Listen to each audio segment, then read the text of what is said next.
Nah dia adalah panutan kita, itu satu. Kemudian Asiyah bintu Muzahim. Asiyah bintu Muzahim siapa? Imra'atu Fir'aun, katanya dia adalah istrinya Fir'aun. Istrinya Fir'aun. Kita dengar nama Fir'aunnya aja udah gak enak di kuping. Dengar namanya, bisa kebayang gak orang yang tinggal di sebelahnya, yang tidur bareng sama dia, yang dengan kejamnya berhasil memberi perintah setiap ada bayi laki-laki yang lahir habisi nyawanya. Kita kebayang gak bisa tidur sebelah sama orang model kayak gitu? Bisa gak kebayang sama orang yang tidur di sebelahnya, yang mana nyawa seseorang itu tidak ada nilainya di hati dia. Berarti ini orang gak punya peri kemanusiaan. Ini orang tersombong. Bahkan dia yang mengaku siapa? Mengaku dia apa? Ana rabbukumul a'la, saya nih Tuhan kalian.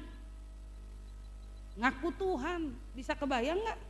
Kita kadang-kadang mungkin diuji sama Allah punya pasangan yang ngomong begini, kamu tuh kalau bukan gara-gara saya, kamu tuh hidupnya gak begini. Itu kita udah gak tidur, ngebayangin sombong banget nih laki. Rasanya sakit hati kita diucapin begitu sama dia. Ngomongnya kok pahit banget, punya mulut kasar banget. Bisa gak kebayang?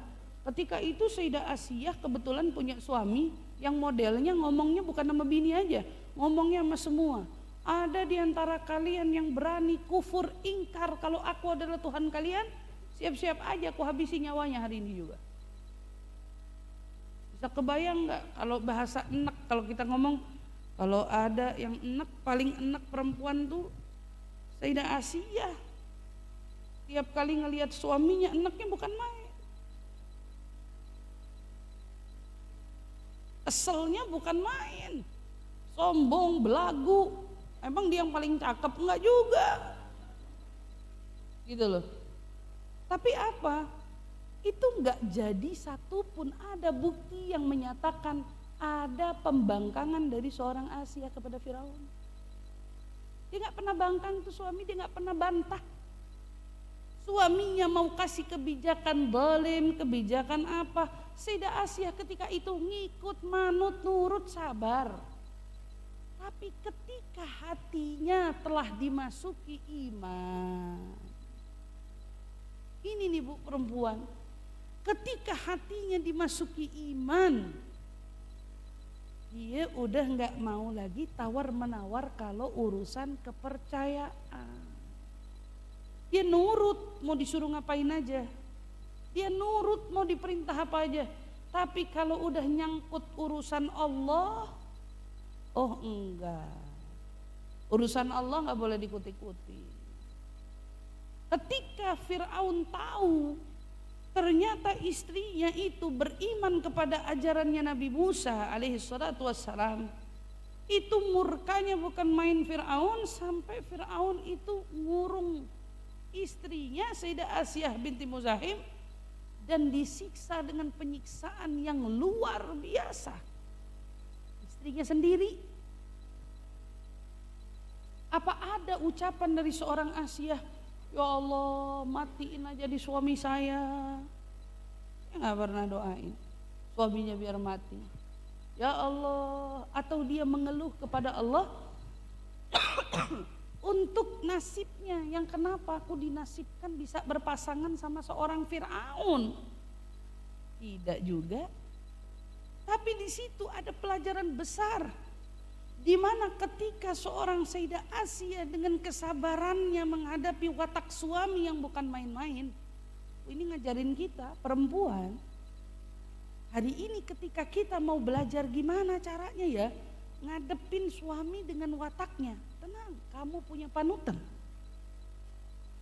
Seperti apapun watak suamimu, kamu punya panutan. Yang mana panutannya itu? Kalau kita pikir-pikir, kenapa ya? Ketika Sayyidah Asiyah udah tahu suaminya sejahat itu, kenapa dia gak milih kabur? Kenapa dia gak milih udahan? Kenapa justru dia memilih bertahan? Karena jalan yang dia pilih adalah jalan kesabaran. Apa enggak ada buahnya tuh orang yang sabar? Siapa bilang? Ketika detik-detik ajalnya seorang Sayyidah Asiyah binti Muzahim mendekat, ada doa kan yang dikeluarkan dari mulutnya. Kira-kira doanya apa, Bu? Tuh, yang jawab ustazah. Mestinya kan ini doa kita yang perlu. Rabbi bnili baitan fil jannah. Ya Allah, tolong bangunkan aku rumah, istana di surga. Pertama dia minta apa? Ya Allah tolong. Karena dia udah tahu dia tinggal sebelumnya di dunia di istana, walaupun megah, walaupun besar, tapi nggak kayak tinggal di istana. Dia tinggal di tempat yang besar, tapi tempat tinggalnya nggak kayak rumah. Makanya ucapannya bukan Rabbi bnili qasran. Perempuan itu sederhana ternyata. Dia bukan butuh megah-megahan rumah, tapi dia butuh rumah. Dan arti rumah itu apa? Rumah adalah tempat di mana ketika kita di situ, kita pun merasa nyaman. Nyaman. Kita ngerasa kita di situ nyaman. Oleh karena itu Ibu yang dirahmati Allah, dia minta apa? Tolong ya Allah bangunkan aku rumah di surga. Udah tahu surga tempatnya nyaman. Tapi dia minta rumah yang ada di surga. Baru tuh doa. Wa najjini min Fir'aun.